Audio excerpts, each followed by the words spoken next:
umwaka wa 20 yego cya gicucu oya cya gicu giterurwa ku buturo bw'ibihamya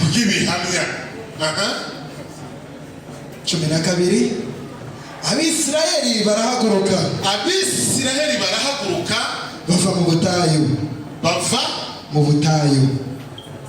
bwa Sinayi yego bakurikije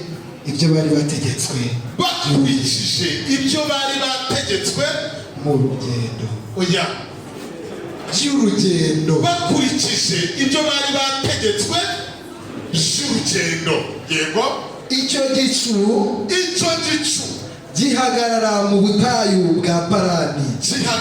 mu butayu bwa Parani uko niko guhaguruka kwabo kwa mbere bagenda uko bategekewe n'Uwiteka mu kanwa ka Mose bani guhumugisha Yobu 3:6 11 kugera kuri 14 wahageze nasome kadusome. Haranditswe ngo igitabo cya Yobu igice cya 36 11 kugera kuri 14 haranditswe ngo nibayumvira bakayikorera bazamara iminsi yabo baguwe neza bazamara n'imyaka yabo mu byishimo ariko nibatumvira bazarimbuzwa inkota kandi bazapfa ari nta bwenge bafite kandi abatubaha Imana mu mitima yabo bibikira uburakari iyo ibaboshye ntibarushya batabaza bapfa bakenyutse kandi ubugingo bwabo buherera mu banduye. Amen. Niki muri hano murimo kwiga muri urubyiruko muri kaminuza ese niki mwatunga ni yihe mico ni yihe myitwarire ni yihe mibereho ni izihe ngeso za Gikristo mwatunga kugira ngo imyigire yanyu igire akamaro ka none ndetse no mu gihe kizaza. Icyambere mukwiriye kubaho imibereho yumvira itegeko ry'Imana. Mukwiye cyangwa se dukwiye kubaho imibereho yumvira itegeko ry'Imana. Abisiraheli barebaga igicu cyahaguruka bagahaguruka bakurikije ibyo bari bategetswe by'urugendo uko Uwiteka yari yabategekeye mu kanwa ka Mose bakumvira Imana. Bibiliya tubwiye ngo nibayumvira bakayikorera bazamara imyaka yabo mu byishimo ariko nibatayumvira bazapfa bakenyutse. Kumvira ni iki? Kumvira ni ugushyira hasi ubushake bwawe ugakora ubushake bw'undi kandi ukabikora uko ashaka atari uko ushaka kandi ukabikora udahatwa. Ko niko kumvira ni ugushyira hasi ubushake bwawe ugakora ubushake bw'undi muntu kandi ukabikora uko ashaka atari uko ushaka kandi ukabikora nta gahato. Kumvira Imana ni iki? Ni uko dushyira hasi ubushake bwacu tugakora ubushake bw'Imana kandi tukabikora uko Imana ishaka atari uko dushaka. Hari ikibazo nibajije mu kanya turi hano turiga, ni ikibazo nibajije ngo what the next, ni iki gikurikira? Ko ndi umunyeshuri ndimo kwiga, what the next? Zarangiza kwiga yego, what the next? Zabona akazi. akazi, what the next, utarashaka nzashaka, what the next nzasaza, what the next nzapfa, what the next nzajya. Nyuma y'ubu buzima buzima hari ubundi buzima butazazima. Ibintu ntabwo bizarangirira inaha. Nyuma y'ubu buzima hari ubundi buzima. Ibyo ukora byose utegurire nyuma y'ubu buzima. Haranditse mu Gutegeka kwa 2:3-29 ngo iyo baba abanyabwenge baba bamenye ibi, baba bitaye ku iherezo ryabo. Igitangaza si ugutangira kuko buri wese yatangira. Igitangaza ni ukugumisha n'ibyo watangiye. Igitangaza si ukwiga kuko buri wese yakiga. Igitangaza ni ukugumisha amashuri yawe. Nimva hano nzajya gereza, nimva hano nzajya mwirimbi, nimva hano nzajya. Niwumvira Imana ntuzigera ukenyuka. Nta muntu wumviye Imana, nta muntu wakoreye Imana wigeze akenyuka. Dawidi yaravuze ngo sinzapfa nzarama kugira ngo ntekerereze abantu imirimo Uwiteka yakoze.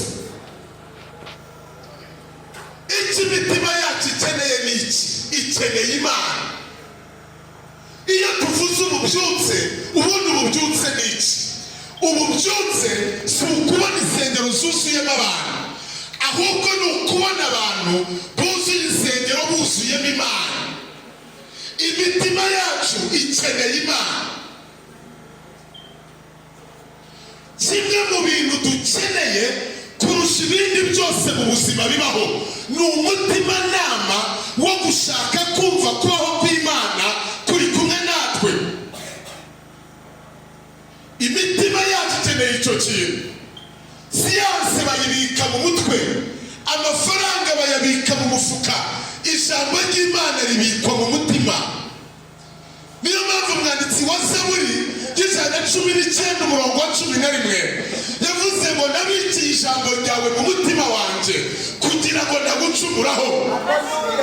Urashaka kudacumura ku Mana, bika ijambo ry'Imana mu mutima, umutima wawe wiba mu busa. Dufite abantu bahinda ariko badahinduka. Biterwa n'iki? Nuko imitima yabo iri mu busa. Ijambo ry'Imana ryonyine niryo riduhereza kugwiza imbaraga z'Imana zo mu mutima. Imbaraga z'Imana zo mu mutima zidufasha iki? Zidufasha gukomeza nyuma yo kunanirwa. Kera hano mu Rwanda bigeze gufata umusirikare mukuru witwa Karenzi Karake, ibihugu byamufashe hanze. Noneho Perezida wa Repubulika avuga ijambo aravuga ngo nta mbaraga dufite zahangira na biriya bihugu bikomeye, ngo ariko dufite imbaraga z'umutima. Imbaraga z'umutima zituma uwawe umukura mu kaga kandi bitoroshye ko yahava, ariko imbaraga z'umutima zituma uhamukura. Imbaraga z'umutima zituma usohoka ahantu abantu babonaga yuko ugiye gupfira.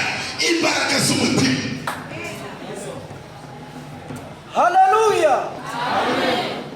Perezida yavuze iryo jambo nyibutse Yehoshafati, amahanga yamuteye aravuga ngo Mana, ngo nta mbaraga dufite zarwana n'ariya mahanga ngo tubuze uko twagira, ariko wowe duhanze amaso. Ntabwo wahanga amaso ngo Imana ngo ikureke. Yesu ashimwe cyane. Ntabwo wahanga amaso Imana ngo ikureke. Amen. Muri hano muriga, ariko nimwe Rwanda rw'ejo, nimwe bayobozi b'ejo, nimwe bayobozi b'iki gihugu. Perezida yigeze kuvuga ijambo atangiza gahunda ya Ndi Umunyarwanda, aravuga ngo ntabwo dushobora gusubiza igihe inyuma, ngo cyangwa se ngo dukuraho ibibi byabaye, ngo ariko dufite ubushobozi bwo kugenda ejo hazaza h'u Rwanda no gutuma ibyatubayeho bitazongera kutubaho. Aravuga ngo kuba umunyarwanda muzima, iyo niyo politiki buri munyarwanda wese akwiye kugenderaho. Politiki y'ikinyoma yishe u Rwanda, yica Afurika, yica n'isi muri rusange. Ngo rero twebwe nk'abanyarwanda ntabwo twakemera gupfa kabiri, twapfuye rimwe birahagije. Kugira ngo tutazongera gupfa ubwa kabiri, dukeneye abayobozi b'abanyarwanda babyumva neza ko tudakwiye kongera gupfa ubwa kabiri. Yesu ahabwe icyubahiro cyane. Nimwe abayobozi b'iki gihugu, u Rwanda rwarize kenshi, ariko ni wowe uzaruhoza amarira. Ntabwo uri hano for nothing, ntabwo waje hano gukora ubusa. Dukeneye ubwami bw'Imana muri iki gihugu, dukeneye system y'ubwami bw'Imana kuba muri iki gihugu.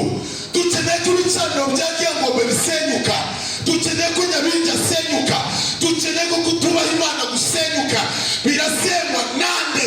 N'abana b'u Rwanda bize.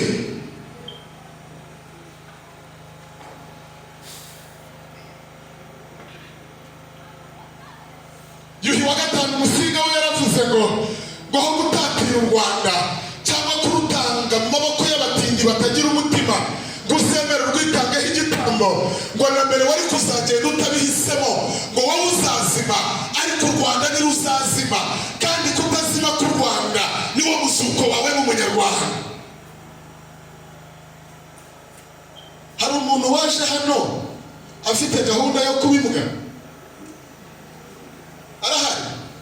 Ntawe, niko mbikeka. Ndatekereza ko nta muntu waje hano afite gahunda yo kubimuga. Mugende muba abagabo. Yesu ashimwe cyane. Burya umuntu utazi ko iwabo habaho agahinda kamutsinda iw'abandi. Iwacu sino, iwacu ni mu ijuru. Nyuma y'ubu buzima hari ubundi buzima. Agahinda ke kugutsinda. Yesu yaravuze ngo musenge muvuga mutya muti, Data wa twese uri mu ijuru, izina ryawe ryubahwe, ubwami bwawe bukora iki? Buze. Azagaruka kudutwara, mwe muretse kwiyahura, mwe muretse no kwikumbuza ijuru, ntabyo mukumbura, turacyari hano. Azagaruka kudutwara, tugire indangagaciro zizana ubwami bw'Imana mu isi. Uko turi muri iki cyumba turahagije kuzana Imana mu isi, not mu Rwanda gusa. Uko tubaye tubyumva neza birahagije, turahagije. Abantu bize bangana gutya batariho umwuka w'urupfu. Niba hari n'umwuka w'urupfu kuriho, mukwamuruyeho mu izina rya Yesu. Umuvumo wose wari ukuriho ndakuvumuye w'umunyamugisha. Tandukana n'imitego y'urupfu.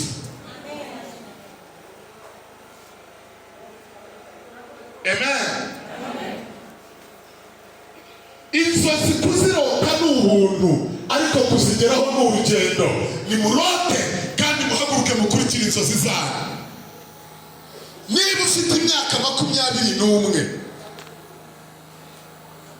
ukaba ukivuga ngo impamvu mbayeho gutya ngo ni ukubera amateka mabi y'iwacu, ubwo ntabwo bikira amateka, nawe wamaze kuba amateka. Kuko ugeze mu myaka hari ugukeneye. Amategeko y'u Rwanda 21 yemera ko umuntu aba umugore cyangwa umugabo. Ugeze mu myaka yo kuba umugabo uracyavuga iwanyu, nawe wamaze kuba amateka. Sohoka muri karande, sohoka mu mateka apfuye, utegura ahazaza hawe. Niba waravutse uri umukene, ayo si amakosa yawe, ariko n'upfa ukene, ayo ni amakosa yawe. Iyi ntabwo ari watermelon wikoreye.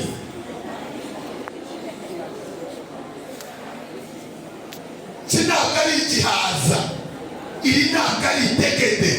Uyu ni umutwe utekereza. Iyo Imana ishaka kwikiriza umuntu iharura inzira mu bitekerezo. Uratekereza iki?